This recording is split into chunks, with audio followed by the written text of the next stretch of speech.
Entrevistamos o psicoterapeuta de São Paulo, Rubens Kignel, doutor em comunicação e semiótica da Universidade de Bolonha, especialista em linguagem corporal.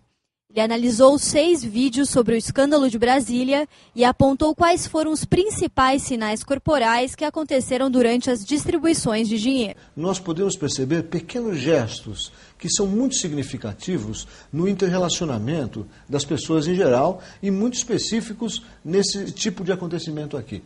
Não é? Uma posição do maxilar apertando a boca, uma mudança de postura de lábio, uma mão que se aperta, os olhos que se cerram dessa forma, tá? São pequenos, são microgestos que são extremamente significativos para se analisar um nível de tensão, de culpa, de violência que possa haver nessas interrelações.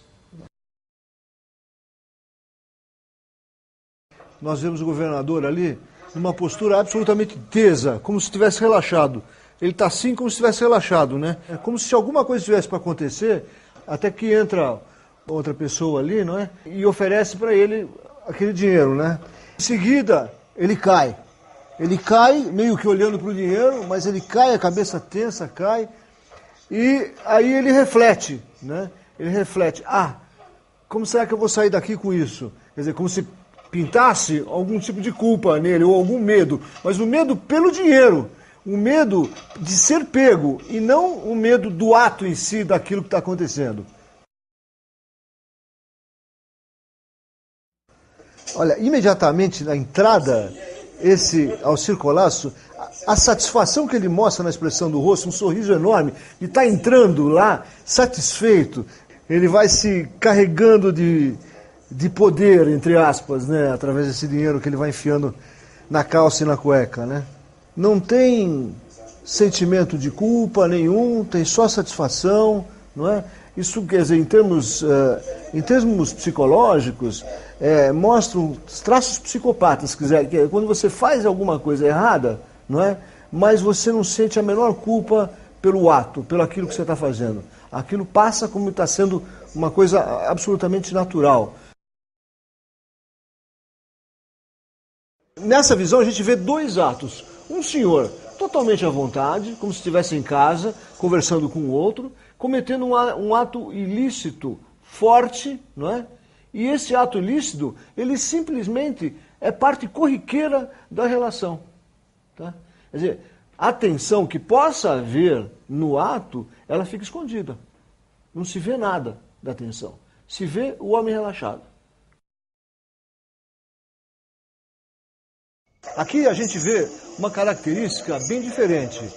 Esse senhor entra na sala muito mais tenso, querendo aparentar uma naturalidade, mas não está. Está muito mais tenso do que aquele anterior.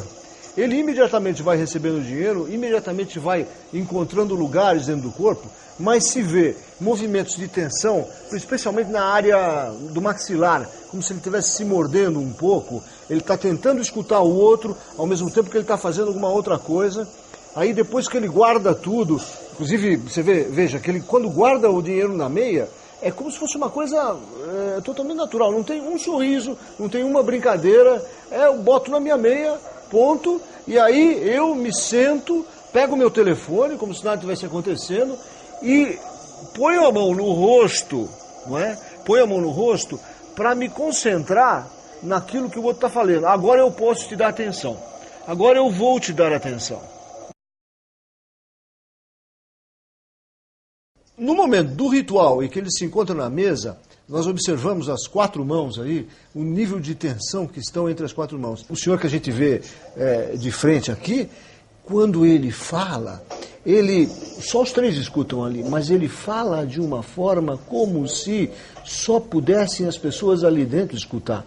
Então, ele fala num tom que não é baixinho, mas é como se estivesse falando baixinho. Porque ele queria que eu fizesse um documento lá que eu vou fazer.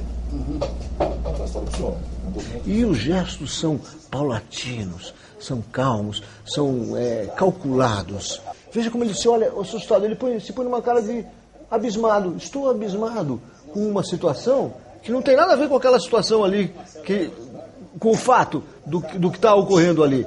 Ele compara aquela situação que está acontecendo ali como se as outras fossem um absurdo e aquela fosse a mais natural possível. Né? Vejam o nível de tensão que está entre eles nesse momento. E nesse momento eles vão tentar relaxar essa tensão através de uma oração. Esse de vermelho é o que armou todos esses vídeos aí, tá certo?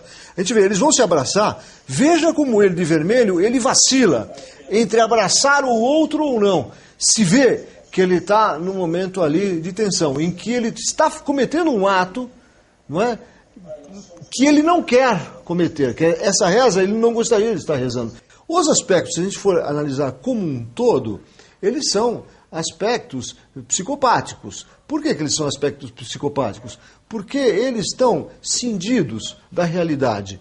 Quer dizer, eles transformam uma realidade errada numa realidade correta. Quer dizer, dentro da cadeia, todo mundo é inocente. Nós já sabemos disso. Quer dizer, o que nós vimos aqui é como se fossem elementos dentro da cadeia, em que todos se comportam como se fossem inocentes. Quando você observar esse vídeo, veja o que você sente, sinta o que você sente na barriga, nos seus membros, no seu esqueleto, no seu olhar, nos seus pensamentos. Veja o que causa isso em você. Só nesse ato dá para a gente ver, avaliar, né, a diferença entre o justo e o injusto, o certo e o errado. Que moral existe nesse momento, nesse mundo, nesse governo que a gente está vendo aí?